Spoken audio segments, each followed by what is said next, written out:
নমস্কার বন্ধুরা, আজকে তোমাদের সাথে সসি বুটন মাশরুম রেসিপি শেয়ার করব।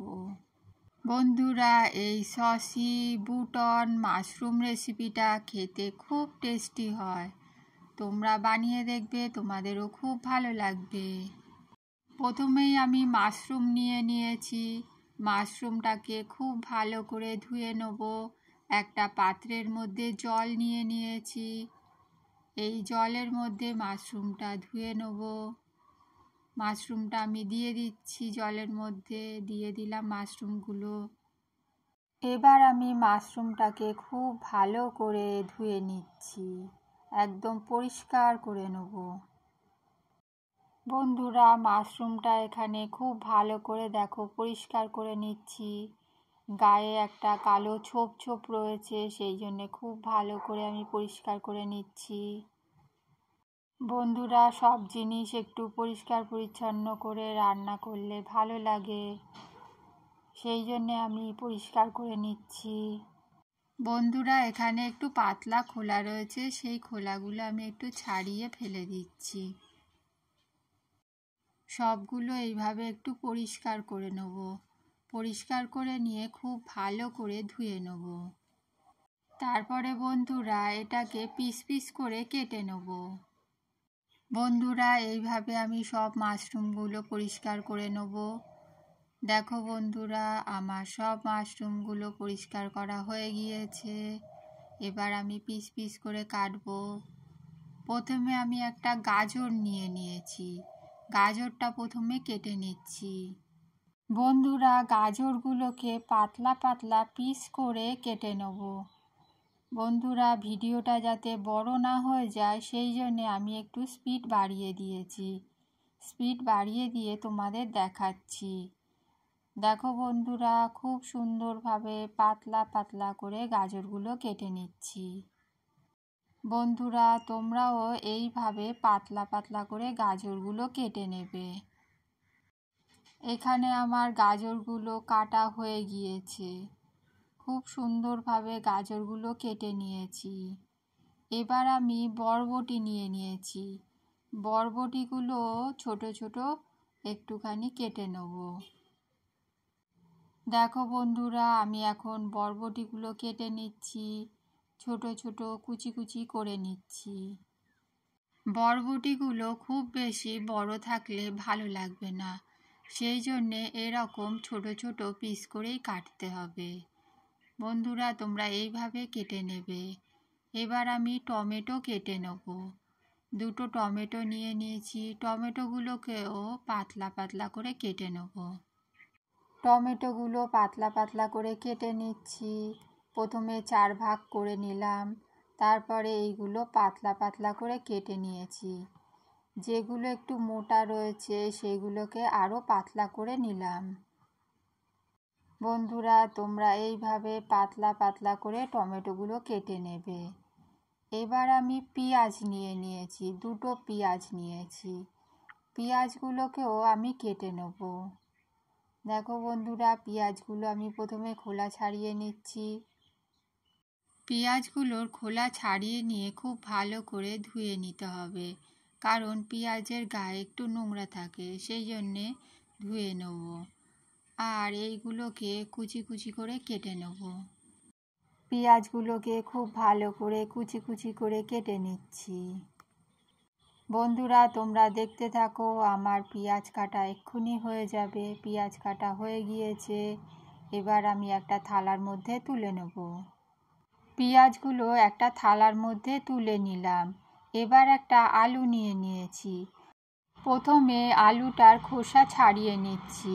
বন্ধুরা, আলুটাকেও পাতলা পাতলা করে কেটে নেব। তোমরা দেখতে থাকো, স্কিপ করো না। আলুটা ছাড়ানো হয়ে গিয়েছে, একটু ধুয়ে নিচ্ছি। ধুয়ে নিয়ে এবার আমি পিস পিস করে কেটে নিচ্ছি। কেটে নিয়ে আরও একবার ধুয়ে নেব। প্রথমে আমি গোল গোল কেটে নিলাম।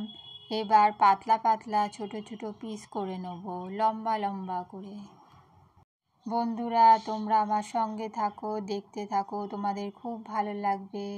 দেখো, খুব সুন্দরভাবে কাটা হয়ে গিয়েছে। বরবটিগুলো একটা থালার মধ্যে তুলে নিলাম। আলুগুলোকেও একটু ভালো করে ধুয়ে নেব। ধুয়ে নিয়ে তারপরে এটা রান্না করব। আলুগুলোকে একটা থালার মধ্যে তুলে নিচ্ছি। এবার বন্ধুরা মাশরুমগুলো জল থেকে তুলে নেব। তুলে নিয়ে পিস পিস করে কেটে নেব। দেখো বন্ধুরা, খুব ভালো করে মাশরুমটা ধুয়ে নিলাম। এবার জল থেকে তুলে নিচ্ছি একটা একটা করে। এবার আমি পিস পিস করে কেটে নেব। দেখো বন্ধুরা, একটা চাকু নিয়ে নিয়েছি। কিভাবে পিস করছি দেখো, পাতলা পাতলা পিস করে কেটে নিচ্ছি। এইভাবে আমি সবগুলো কেটে নেব। দেখো বন্ধুরা, সুন্দরভাবে আমি কেটে নিচ্ছি। এইভাবে সবগুলো কাটা হয়ে গিয়েছে, আমি রেখে দিয়েছি। বন্ধুরা, এবার রান্না করা শুরু করে দেব। দেখো বন্ধুরা, মাশরুমগুলো কত সুন্দর দেখতে লাগছে। গ্যাসের মধ্যে একটা কড়া বসিয়ে দিয়েছি। এবার এক টুকরো বাটার দিয়ে দিলাম কড়ার মধ্যে। এবার বাটারটা গলার জন্য অপেক্ষা করব। গ্যাসের আঁচটা হাইতে করে দিয়েছি। বন্ধুরা দেখো, বাটারটা আস্তে আস্তে গলে যাচ্ছে। অল্প একটু 1 চামচ মতন তেল দিয়ে দিলাম। এবার মাশরুমটা ভেজে নেব। আরও একটু তেল দিয়ে দিলাম। ভাজতে একটু তেল লাগবে, সেই জন্য একটু তেল দিয়ে দিলাম। বন্ধুরা, মাখনটা গলে যাওয়া পর্যন্ত অপেক্ষা করব। আস্তে আস্তে মাখনটা গলে যাচ্ছে। দেখো বন্ধুরা, মাখনটা গলে যাচ্ছে। আর একটুখানি বাকি রয়েছে। মাখনটা গলে গেলেই আমি মাশরুমগুলো দিয়ে দেবো। মাশরুমগুলো আমি ভেজে নেব। দেখো, মাশরুমটা দিয়ে দিলাম। সব মাশরুমটা দিয়ে দেবো আর একটু ভেজে নেব। খুন্তি দিয়ে উল্টে পাল্টে খুব ভালো করে একটু ভেজে নেব। এখন বন্ধুরা দেখো, খুন্তি দিয়ে উল্টে পাল্টে খুব ভালো করে মাশরুমটা ভেজে নিচ্ছি। মাশরুমগুলোকে একটু ভাজা ভাজা করে নেব। খুন্তির সাহায্যে উল্টে পাল্টে একটু ভেজে নিচ্ছি হালকা করে। আর এর মধ্যে দিয়ে দিচ্ছি রসুন কুচি। রসুন কুচিগুলো দিয়ে দিলাম। এবার রসুনটাকেও এর সাথে একটু ভেজে নেব। উল্টে পাল্টে খুব ভালো করে আমি ভেজে নিচ্ছি। মাশরুম থেকে অনেকটা জল বেরিয়ে গিয়েছে। মাশরুমটাকে মাঝে মধ্যে নেড়ে চেড়ে একটু উল্টে পাল্টে ভেজে নিচ্ছি। কতটা জল বেরিয়ে গিয়েছে মাশরুম থেকে। এইটা কিছুক্ষণ আমি ফুটিয়ে নিচ্ছি।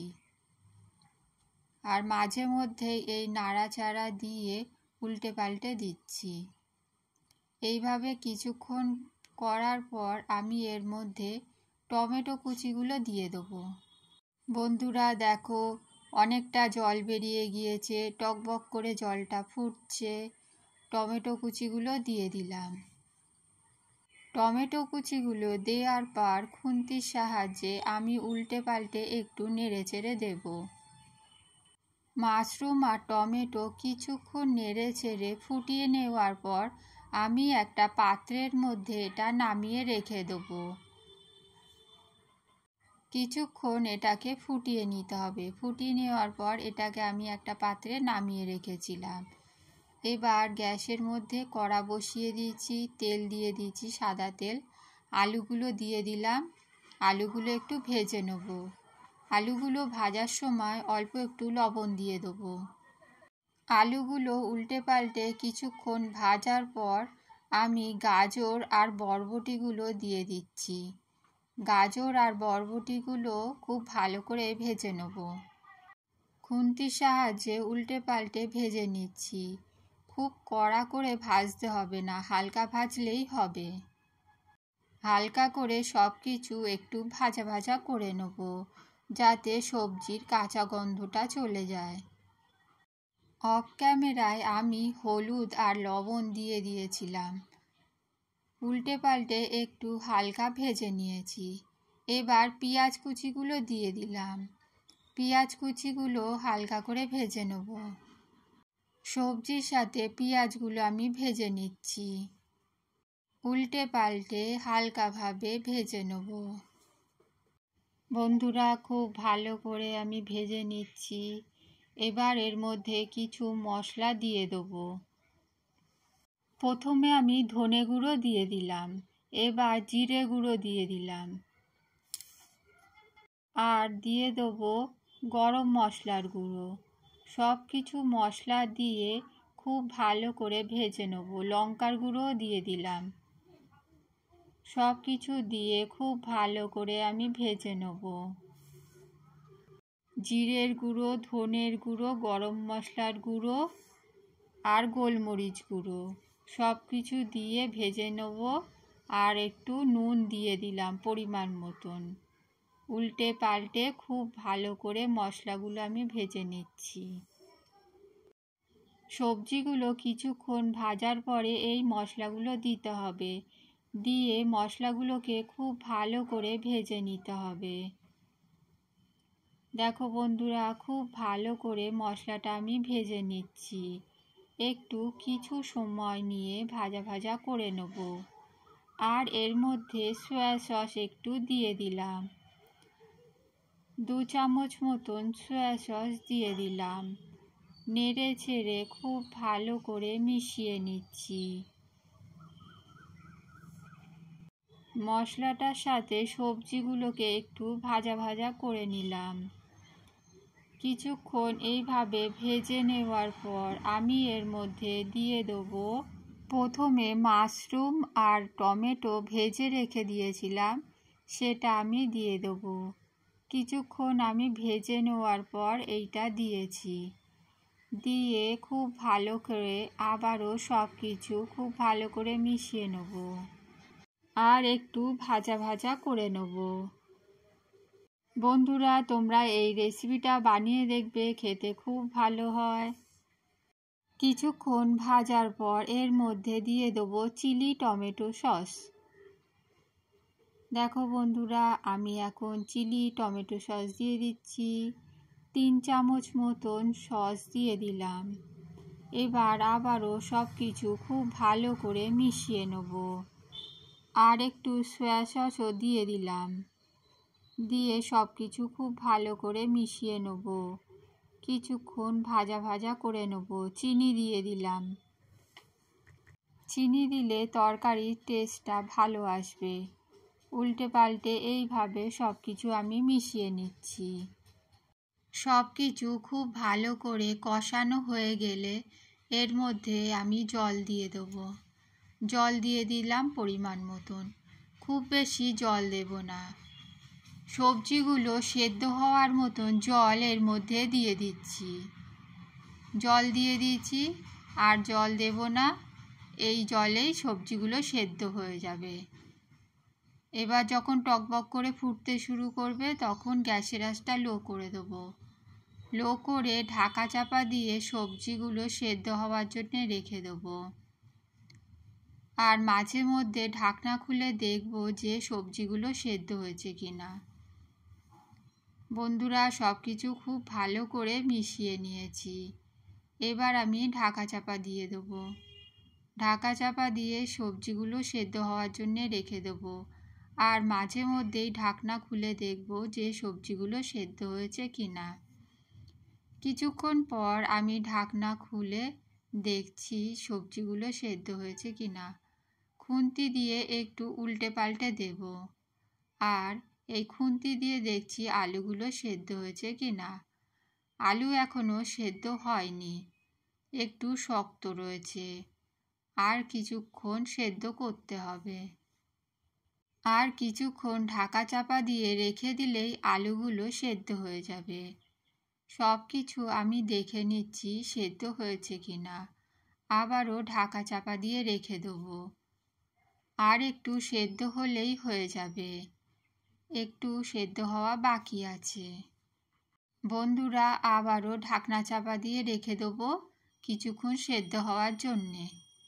আবারও কিছুক্ষণ পর ঢাকনাটা খুলে দিলাম। খুন্তি দিয়ে এবার দেখে নেব সব কিছু খুব ভালো করে সেদ্ধ হয়েছে কিনা। খুন্তি দিয়ে সব কিছু খুব ভালো করে উল্টে পাল্টে দিচ্ছি। এবার এখন দেখে নিতে হবে যে নুন মিষ্টিটা ঠিক আছে কিনা। দেখে নিয়ে তারপরে এর মধ্যে আরও একটা জিনিস দেব। বন্ধুরা তোমরা স্কিপ করো না, দেখতে থাকো।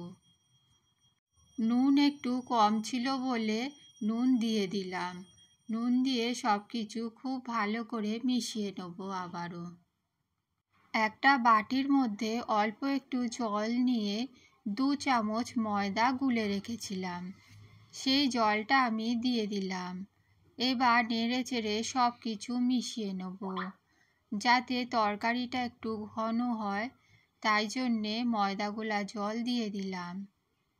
বন্ধুরা তোমরা এটা কর্নফ্লাওয়ারও দিতে পারো, আমি এখানে ময়দা দিয়েছি। এবার সব কিছু খুব ভালো করে মিশিয়ে নিচ্ছি। সবজিগুলো এখন সেদ্ধ হয়ে গিয়েছে, আর এই ময়দাটা দেওয়ার জন্যে তরকারিটা ঘন হবে। কিছুক্ষণ এটাকে আমি ফুটিয়ে নেব, তারপরে তরকারিটা নামিয়ে নেব। কিছুক্ষণ আমি নেড়ে চেড়ে একটু ফুটিয়ে নিচ্ছি। 3 মিনিট মতন ফুটিয়ে নিলে তরকারিটা রেডি হয়ে যাবে। রেডি হয়ে গিয়েছে। এবার গ্যাসটা বন্ধ করে দেবো, আর একটা বাটির মধ্যে তরকারিটা তুলে নেব। তরকারিটা খুব সুন্দর মাখো মাখো হয়েছে। সসি বুটান মাশরুম রেডি হয়ে গিয়েছে। এটা খুব টেস্টি হয়েছিল। বন্ধুরা তোমরা এইভাবে একবার বানিয়ে দেখবে, খুব টেস্টি হবে। আমাদের বাড়ির সবার তো খুব ভালো লেগেছে, তোমাদেরও খুব ভালো লাগবে। আর রেসিপিটা ভালো লাগলে একটা লাইক দিয়ে দেবে, আর নতুন বন্ধু হলে চ্যানেলটা সাবস্ক্রাইব করে আমাদের পাশে থাকবে নতুন নতুন সুন্দর সুন্দর রান্নার ভিডিও পাওয়ার জন্যে। তাহলে বন্ধুরা এখানেই শেষ করছি, ফিরে আসবো নতুন একটা রেসিপি নিয়ে। পুরো রেসিপিটা দেখার জন্যে অনেক অনেক ধন্যবাদ। সবাই ভালো থাকবেন, সুস্থ থাকবেন। Tata, bye bye.